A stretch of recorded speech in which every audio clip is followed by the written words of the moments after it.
Bienvenue tout le monde pour ce webinaire de rentrée Koala ME. Aujourd'hui, on va être ensemble pour parler de la micro-entreprise. Peut-être que parmi vous, il y a des personnes qui se posent la question de lancer leur activité, mais ne savent pas trop ce qui est possible de faire. Vous avez entendu parler de micro-entreprise, auto-entreprise, mais à quoi ça correspond, vous ne savez pas. On va voir voilà, ce qu'est une micro-entreprise, ce que ça implique. On va parler des activités qui sont possibles à faire lorsqu'on souhaite se lancer en micro-entreprise, des obligations auxquelles vous allez devoir répondre et les droits auxquels vous allez avoir le droit. Avant de commencer, pour ceux qui ne me connaissent pas, qui sont nouveaux, qui n'ont jamais participé à un webinaire de Koala ME, qui viennent de nous découvrir, je me présente, je m'appelle Camille et je suis responsable relations clients chez Koala ME. C'est moi qui suis chargée de vous parler de tout ce qu'il faut savoir sur la micro-entreprise. Et Koala ME, en quelques mots, c'est une start-up qui a décidé de simplifier de la vie des micro-entrepreneurs de différentes façons. On a un site internet ressources sur lequel vous pouvez retrouver toute l'actualité de la micro-entreprise, des articles, des définitions, ce genre de choses. On a aussi un outil qui va vous permettre de gérer votre activité au niveau comptable, donc les devis, les factures, le livre de compte, etc. On a aussi des services de création de micro-entreprise. Si vous voulez vous lancer, mais vous avez peur de rater quelque chose ou autre, vous pouvez faire appel à nous pour vous aider dans vos démarches. Et aussi, si vous voulez modifier, cesser votre activité ou tout simplement être accompagné, on peut être là pour vous. Pour commencer, le sujet du jour, donc comme je l'ai dit, c'est qu'est-ce qu'une micro-entreprise ? Micro-entreprise ou auto-entreprise, je me répète, c'est exactement la même chose. C'est deux noms différents, mais qui parlent du même régime. Et donc, une micro-entreprise, ça fait partie de la famille des entreprises individuelles.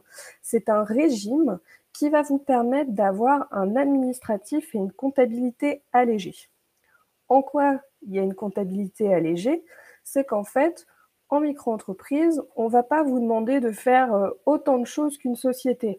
Faire des bilans annuels, ce genre de choses-là, c'est pas vous qui êtes concerné. Vous, tout ce que vous allez devoir faire, je vais en parler après plus en détail, mais c'est faire des factures, tenir un livre de compte et déclarer ce que vous touchez en micro-entreprise. Donc ça demande moins de choses, c'est beaucoup plus, entre guillemets, facile de se lancer dans l'entrepreneuriat en passant par la case micro-entreprise qu'en ouvrant tout de suite une société. Si on n'est pas forcément à l'aise avec l'administratif, la compta, ce genre de choses, ce régime-là est plus abordable, entre guillemets. C'est un régime qui va vous permettre aussi de travailler dans différents secteurs. Il y a différentes familles d'activités en micro-entreprise, donc je vais en parler juste après, donc je ne m'étale pas là-dessus. Donc vous pouvez faire diverses choses, c'est assez varié. Et c'est un régime qui est assujetti à des plafonds de chiffre d'affaires. Plafond de chiffre d'affaires, j'en parle vite fait, mais en gros, ce qu'il faut savoir, c'est que quand on est en micro-entreprise, donc effectivement, on peut se lancer dans n'importe quel domaine, on a une compta allégée, etc. Mais il faut savoir qu'on ne peut pas le rester forcément éternellement, dépendamment de si votre entreprise est pérenne ou autre. Peut-être qu'à un moment donné, vous allez atteindre des plafonds de chiffre d'affaires qui sont fixés avec le régime et qu'on vous dira votre entreprise, elle va très bien. Par contre, la micro-entreprise, c'est plus pour vous. Il va falloir que vous optiez pour un autre statut. Donc, c'est ça une micro. C'est une compta allégée. Vous pouvez vous lancer dans globalement tous les domaines possibles. Si vous voulez être, je sais pas, moi, graphiste, coiffeur, artisan dans le bâtiment, peu importe, c'est assez ouvert, mais c'est assujetti à des plafonds de chiffre d'affaires. Donc, au niveau des activités, ce que je disais, c'est que c'est assez varié pour la micro-entreprise et c'est catégorisé en 4 grandes familles. La première, ça va être la vente, le commerce. Ça va toucher tout ce qui est la revente de marchandises en l'état sans transformation du produit acheté. C'est-à-dire, admettons, vous décidez de vous lancer dans le business de la papeterie, par exemple.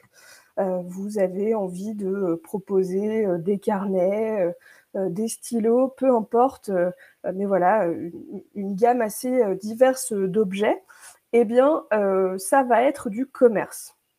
Pourquoi du commerce? Parce que, vous allez acheter auprès de fournisseurs des produits et vous allez les vendre en l'état. Vous allez pas faire d'action particulière dessus, vous allez pas les mettre à votre image ou autre, donc c'est vraiment vous commandez quelque chose et vous le revendez à votre client. Donc ça, c'est le commerce.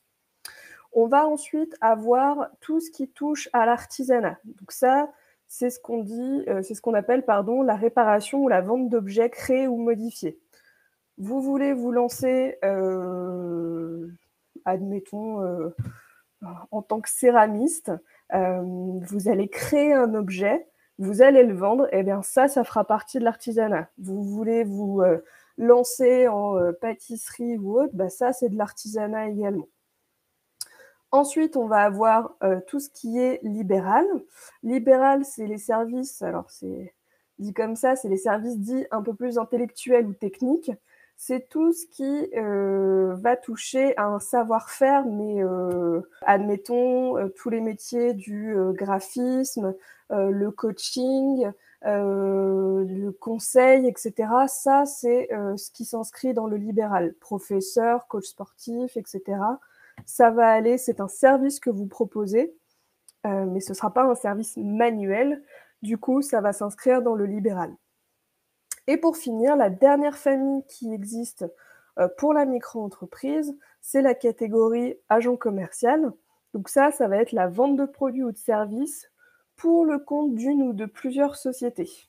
Si, admettons, vous voulez vous lancer dans l'immobilier et que vous travaillez pour une société, eh bien, vous allez être agent commercial pour le compte de cette société-là. Voilà. Donc ça, c'est les différentes catégories qui existent. Soit vous êtes commerçant, soit vous êtes artisan, soit vous êtes dans le libéral, soit vous êtes considéré comme agent commercial. Vous pouvez aussi notamment être dans, plusieurs catégories à la fois, c'est aussi possible. Vous pouvez très bien dire, «Je suis, coach sportif, mais à côté de ça, je vends des, bijoux que je fabrique». Vous êtes à la fois libéral et artisan, c'est tout à fait possible. Donc ensuite, ce qu'il faut savoir au niveau de la micro-entreprise, c'est les obligations. Donc on parlait au tout début, du fait que la micro-entreprise permettait d'avoir un administratif et une comptabilité allégée. Eh bien, pourquoi? C'est que dans les obligations que vous allez avoir à faire, vous allez avoir moins de choses que d'autres régimes. Parmi les choses que vous êtes obligé de faire en micro-entreprise, la première, ça va être de faire des factures. Donc, il y aura un webinaire sur ce sujet-là, qui sera dédié, à la facturation en micro-entreprise. Mais, quand on est micro-entrepreneur, et qu'on propose ses services à, ses clients, on est censé leur faire des factures. Donc ça, c'est la première chose, que vous devez faire. Ensuite, une fois que vous facturez, vous faites votre prestation, le client vous paye, vous êtes tenu, d'avoir un livre de recettes. Le livre de recettes, c'est quoi? C'est chaque rentrée d'argent que vous allez avoir provenant, d'une prestation, d'une vente que vous avez fait auprès d'un client. Vous allez devoir la répertorier dans votre livre de recettes en disant: «Tel client vous a payé tant, tel jour, de telle façon», donc la méthode de paiement, chèque, espèce, virement, et cetera, avec tel montant. Donc vous êtes obligé de faire ça, c'est obligatoire. Si vous ne le faites pas, ça va être compliqué. Pourquoi? Parce que si, admettons, vous, on vous demande de justifier votre activité de micro-entreprise, le livre de recettes va permettre de justifier justement vos revenus en micro-entreprise. Donc si vous ne tenez rien, bah, ça va être compliqué de pouvoir justifier votre activité. Donc tenir un livre de recettes, c'est obligatoire. Ensuite, par rapport aux recettes que vous allez faire, dans, votre activité, vous allez devoir déclarer votre chiffre d'affaires auprès d'un organisme que je pense beaucoup d'entre nous connaissons, c'est l'URSSAF. Donc en micro-entreprise, il y a 2 façons de déclarer son chiffre d'affaires. Ça, vous le verrez lorsque vous vous lancerez en micro-entreprise. On vous demandera si vous voulez déclarer de façon mensuelle ou trimestrielle. Mensuel, ça veut dire que tous les mois, je dois, indiquer quel chiffre d'affaires je fais.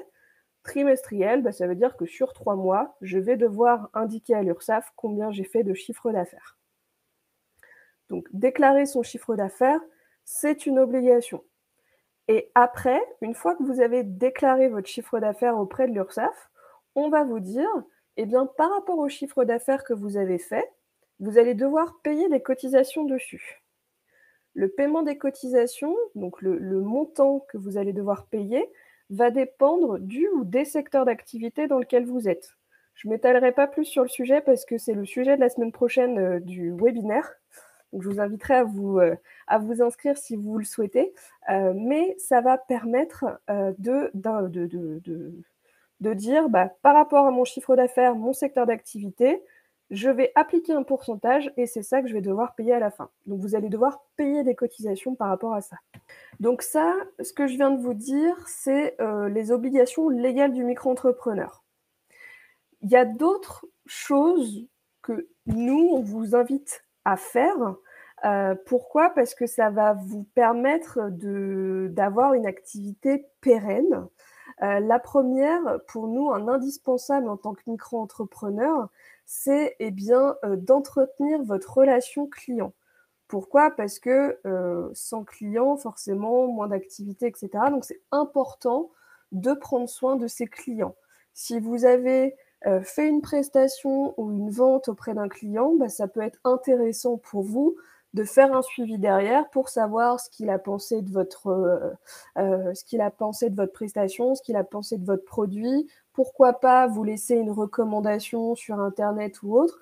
Comme ça va vous permettre de savoir un peu ce que pensent les gens de vous et pourquoi pas, avec le bouche à oreille, qu'on fasse de plus en plus appel à vous parce que le client sera satisfait. Donc entretenir sa relation client, c'est très important.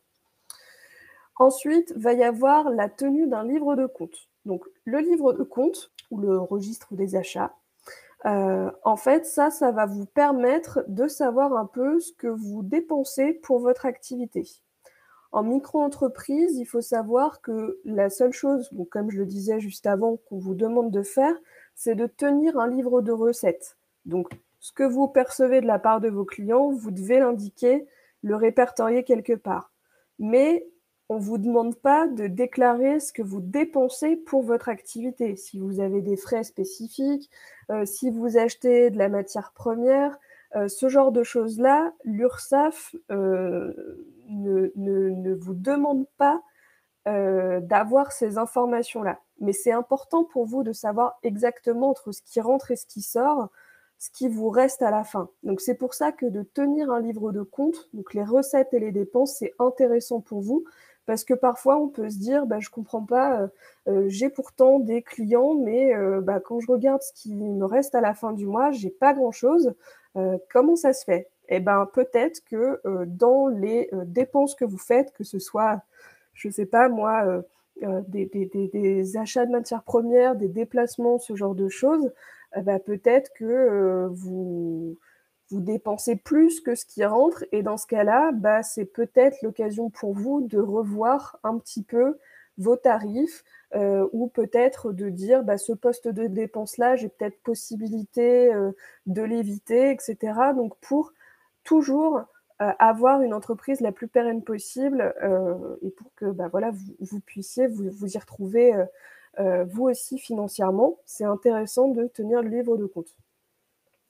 Donc, bien piloter son entreprise, savoir les dépenses qu'on a au niveau des clients où on en est, au niveau des achats où on en est, est-ce que j'ai bien fait telle ou telle chose, est-ce que j'ai bien déclaré mon chiffre d'affaires, etc. Piloter son entreprise, c'est important. Il ne faut pas se dire, ok, je suis micro-entrepreneur, je me lance, ça viendra tout seul. Non, c'est aussi important de savoir exactement ce qui se passe chez vous. Et dernière chose, c'est avoir du temps pour vous consacrer à votre activité. La micro-entreprise, si on veut que ça marche, etc., il faut y mettre le temps dedans. C'est pour ça qu'il faut bien se renseigner en amont, faire attention à ce qu'on fait, ne pas se faire avoir. C'est pour ça que ces webinaires-là sont aussi importants de suivre. Pourquoi? Parce que ça vous permet d'avoir des informations par rapport à votre statut, des choses auxquelles vous auriez peut-être pas pensé, pour vous consacrer, au mieux, à votre activité. Et donc dernière chose dont je voulais vous parler, c'est, les droits sociaux quand on est en micro-entreprise. Donc je disais qu'au niveau des obligations, vous déclarez votre chiffre d'affaires à l'URSSAF et en fonction du chiffre d'affaires que vous faites, on, vous fait payer des cotisations. Ces cotisations-là, elles vont vous permettre de vous ouvrir des droits. Parmi ces droits, vous allez avoir l'assurance maladie, vous allez avoir la retraite et vous allez avoir la formation professionnelle. Donc quand on est en micro-entreprise, on cotise, tout comme quand on est salarié, et cetera. Ça nous ouvre des droits. Ça compte quand on est en micro-entreprise pour la retraite. Donc vous allez pouvoir cumuler des trimestres par rapport à votre activité de micro-entrepreneur. Après, ça dépend si vous êtes à temps plein ou si vous faites ça à côté de votre activité peut-être de salarié. Il y a des calculs qui sont faits, mais vous pouvez cotiser pour votre retraite. Et aussi, en fonction du nombre d'heures travaillées, du chiffre d'affaires que vous faites, vous ouvrez des droits à la formation professionnelle. Donc, si vous avez besoin de faire des formations, peut-être pour vous perfectionner en comptabilité ou autre, peu importe, bah, vous allez pouvoir, grâce à la micro-entreprise, y avoir droit.